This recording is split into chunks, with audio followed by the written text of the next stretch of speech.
Salut les amis, comment ça va? Vitinha il marque beaucoup en ce moment, tu sens il a pris la confiance. Parce que tu sais souvent il tente des frappes à mi-distance, aux 20 mètres etc. Mais tu sens que ces derniers temps il tente plus. Xavi terminera la saison avec le Barça avec un sans faute. Ça on en parlait dans hors-jeu, c'est fou quand même hein. Il a fait un perfect contre l'Atlético, c'est 5-0, 5 matchs, 5 wins. Ça par contre c'est fou. C'est l'Atlético ces derniers temps qui arrive pas contre le Barça, alors que l'Atlético on le sait chez eux etc. et tout, tu vois, c'est quand même compliqué, c'est fou de les avoir tapés 5 fois. Il y a qu'un match où t'as encaissé en plus, c'est dingue. Hein. Et le Barça les gars qui mine de rien engrange un peu de confiance ces derniers temps. Ils engrangent un peu de confiance, ils sont du côté de tableau, bah, comme le PSG, comme l'Atlético, comme Dortmund, où tout le monde se dit allez on sait jamais, il y a peut-être un coup à jouer, vu que les grosses équipes sont plus à droite. En tout cas, ils sont en train de se remettre un peu dans le droit chemin. Tu vois que c'est un peu plus en confiance quand même ces derniers temps. Il semble y avoir un peu plus de certitude. Tout le monde a l'air plutôt bien. Ils vont récupérer quelques joueurs au fur et à mesure. Bon, voilà, faut pas les sous-estimer quand même. Bon les gars, le maillot de la France, en vrai,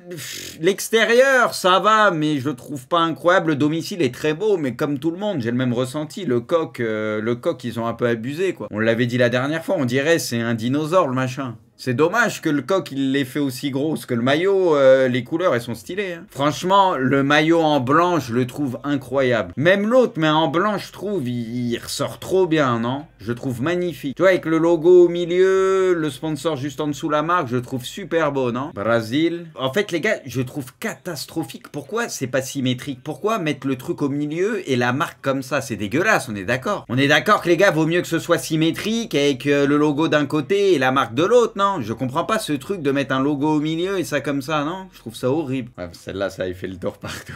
Oh, Jules. Il y en a un, il m'a tué et j'avoue, c'est trop ça. Il y en a un, il avait mis je sais plus quoi, mais pourquoi il a les bottes de Vegeta? J'avoue, on dirait les bottes de Vegeta dans Dragon Ball un peu. C'est la vérité, c'est vrai.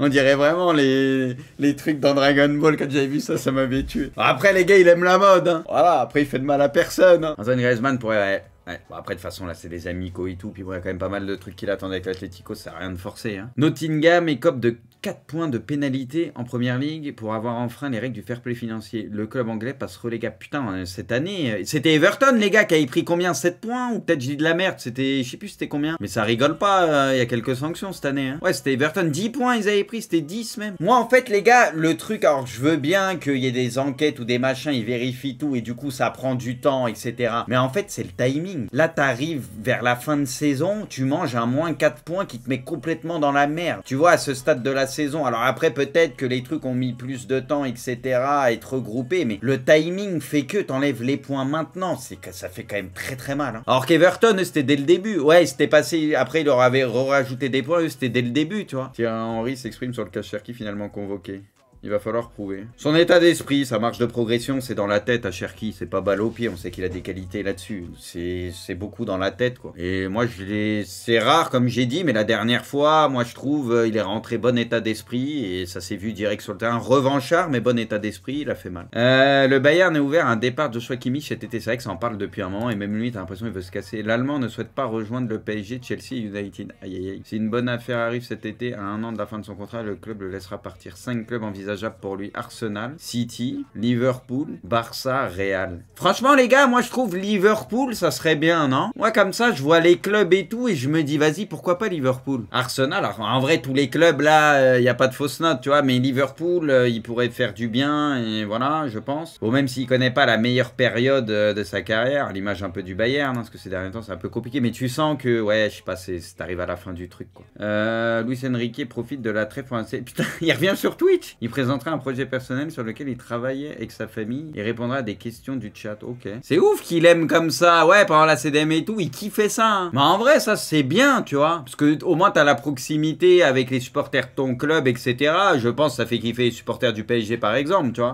Moi je trouve que ça peut être un truc bien, tu vois. Il déteste parler aux médias, mais il va faire des lives. Oui, mais parce que les médias, c'est des questions, c'est des trucs machin. Là, tu le sens parce qu'il y a la proximité peut-être avec les supporters et il va répondre à des questions intéressantes, tu vois. Peut-être tu fais une présélection sélection et il y a des questions qui peuvent être très intéressantes et du coup il y répond, tu vois ce que je veux dire? C'est ça qui change la donne, alors que les journalistes ils vont poser les questions tout le temps Mbappé, Mbappé, Mbappé, Mbappé, Mbappé, Mbappé. Là, il y a des supporters du PSG, ils vont peut-être poser aussi des questions sur d'autres joueurs, d'autres trucs, etc. Vous voyez ce que je veux dire? Bon, même s'il a un côté où il est relou, c'est vrai que c'est dur quand tu vois avec les médias et tout, de lui poser des questions, machin, parce qu'il est souvent sur la défensive, mais t'as l'impression que ça, c'est un truc qui lui correspond plus, tu vois. Yamal, quel but je veux marquer au match retour face au PSG, le but de la victoire? Aïe aïe aïe aïe aïe, et si les gars il annonce et il le faisait, imaginez, mais vraiment le but de la victoire les gars. Là tout le monde va dire dans tes rêves, machin et tout, mais en vrai, imaginez. Ah il a quelque chose les gars, respectez-le quand même, ce qu'il fait pour son âge c'est fort. Hein. Moi je suis toujours prudent avec les jeunes joueurs, mais honnêtement, il peut marquer contre le PSG et faire mal à Paris, hein. On le sait tous, hein.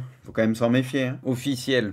Antoine Camboire fait son retour sur le banc de Nantes en tant qu'entraîneur et en place de Gourvenec. Bon les gars, je vous en avais parlé en tout début de live. De toute façon, il fallait tenter quelque chose, hein, puisque là avec Gourvenec, la situation elle s'arrange pas. À domicile, tu perds contre toutes les équipes les moins bien classées de Ligue 1. Tu prends pas de points. T'es dans la sauce, donc ça sent la Ligue 2 avec lui. Ils ont tenté un coup avec Camboire. Bon, je dis pas que ça a un sens. De toute façon, à chaque fois, les changements de coach à Nantes avec l'Equita depuis X années et la gestion elle est cata et ça a pas de sens. Moi, si tu m'avais demandé continuer avec Gourvenec ou alors tenter un truc peut-être avec Camboire sur la fin, peut-être j'aurais dit allez tentons, foutu pour foutu, voilà, comme j'ai dit Camboire, il a l'habitude de ces situations là, il connaît les joueurs etc, donc bon, est-ce que ça va changer beaucoup de choses, est-ce qu'il va sauver Nantes? Je suis pas convaincu et je suis pas sûr. Après, bon, si tu veux, il tente quelque chose, il tente quelque chose. Hein. L'Atlético n'est pour l'instant pas disposé à libérer Antoine Griezmann pour les JO. Ouais, bon, on le voit même avec le Real aussi, avec les joueurs. Ça va être compliqué, hein, on va pas se mentir. Hein. C'est vrai qu'on s'imaginait une équipe de fous furieux, mais bon. On aura une belle équipe quoi qu'il arrive, hein, parce qu'il y a des très bons jeunes, mais parmi les 3 que tu peux prendre qui ont plus de 23 piges,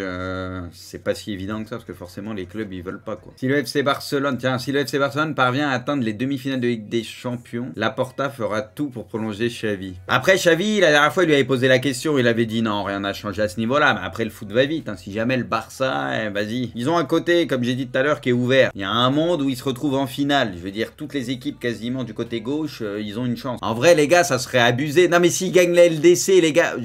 Je pose une question. Là, le Barça, il y a un petit peu de mieux sur les derniers matchs quand même. Faut le dire. Il y a un peu de mieux et pourtant ils ont des absents et tout. Il y a eu des résultats importants. Imaginez, ça continue comme ça sur la fin de saison. Ce qui est pas sûr, mais imaginez, ça continue comme ça. Tu vois du mieux petit à petit, etc. Et tu vois, il y a quelque chose qui commence à se dessiner. Et en plus de ça, tu fais un putain de parcours en Ligue des Champions alors t'attendais pas forcément ça. Honnêtement, tu te diras, t'as fait une fin de saison de fou avec une progression. Là, t'as enfin vu quelque chose qu'on voyait pas sous Xavi depuis qu'il est là. Tu sais, peut-être tu te diras... Est-ce que ça vaudrait pas le coup de continuer un peu, tu vois? Alors que moi je suis d'accord avec vous et jusqu'à maintenant Xavi, on a tous été déçus dans le jeu etc, on a tous été déçus, ça c'est sûr et certain, mais je dis imaginez sur la fin de saison tu vois quelque chose d'ultra intéressant, ça part de loin, ça se trouve ils vont se faire fumer contre le PSG et puis voilà, fini, rideau, c'est possible aussi. Tony Kroos, même si je n'avais jamais vu jouer Musiala avant, l'entraînement de ce matin aura suffi pour moi. Tu t'entraînes contre un mec comme Musiala, ça va être impressionnant, parce que la vivacité dans les petits espaces et tout, c'est des mecs ils ont tout le temps la solution à tout techniquement et tout. Ça te donne le sentiment que tu peux jamais lui prendre la balle. Ces mecs-là, c'est... Kroos, il connaît le football, tu vois, il a vu des sacrés joueurs. Donc s'il a été choqué en si peu de temps... Officiel Thibaut Courtois s'est rompu le ménisque interne du genou droit. Waouh. Les médecins vont maintenant décider si... Ouais, mais là, les gars, là, il part dans un cycle, putain. Ah, mais là, c'est une catastrophe. Le Belge pourrait de nouveau être absent pour 6 à 7 semaines avec... Ah, c'est que 6 à 7 semaines 6 à 7 semaines. Moi, je lisais ça, j'ai l'impression que c'était 6 mois encore. En vrai, je m'attendais à bien pire. Donc, alors qu'en Roten, tac la mine. Peut-être que ces influenceurs-là font rêver les jeunes pour l'argent. Mais en fait, je comprends même pas de quoi et d'où ça part. Il a aucune connaissance du sujet, mais il veut louer... Bah, le truc, c'est que lui, il fait son événement, on lui propose, machin, bah... tranquille, tu vois. Car ils ont parlé de la coupe de Piqué. Oui, mais la coupe de Piqué, c'est un truc fun. Tu vois, que Piqué, tu lui tombes dessus sur le truc où lui, il veut réduire le temps, etc. des matchs dans le vrai foot, ça pas de souci. Mais la compétition en soi, ce truc-là, c'est un truc qui peut être fait en parallèle du foot. Ceux qui veulent suivre ça, ils suivent ça. Ceux qui veulent pas suivre, ils suivent pas. En fait, l'un n'empêche pas l'autre. Il parle de Piqué aussi, il dit petit joueur, etc. Piqué, petit joueur. Mais Piqué, il a tout gagné 150 fois à son palmarès. Le mec, il a terminé le jeu... mais c'est ridicule en fait. Mais bon, de dire que c'est un petit joueur, bon, faut pas être ridicule pour dire ça quand même. Et là, le truc, s'ils font leur kiff, ils font leur kiff, tu vois. Ils font de mal à personne pour le coup sur ça, je pense. Après, les gars, encore une fois, je pense que c'est fait exprès pour faire le buzz. Roten, il sait très bien ce qu'il fait. Il fait style, il sait pas du tout qui est Amine ou ce que tu veux. S'il faut, il s'est rencardé dans la journée un peu avant. Il savait qu'en attaquant Amine, ça allait faire réagir tout le monde. Et regardez, on en parle, il y en a plein qui en parlent sur les réseaux. Et ça a marché, c'est tout. C'est volontaire, à mon avis, c'est tout. Ça se trouve, il sait un peu qui c'est, il s'est renseigné au minimum, tu vois.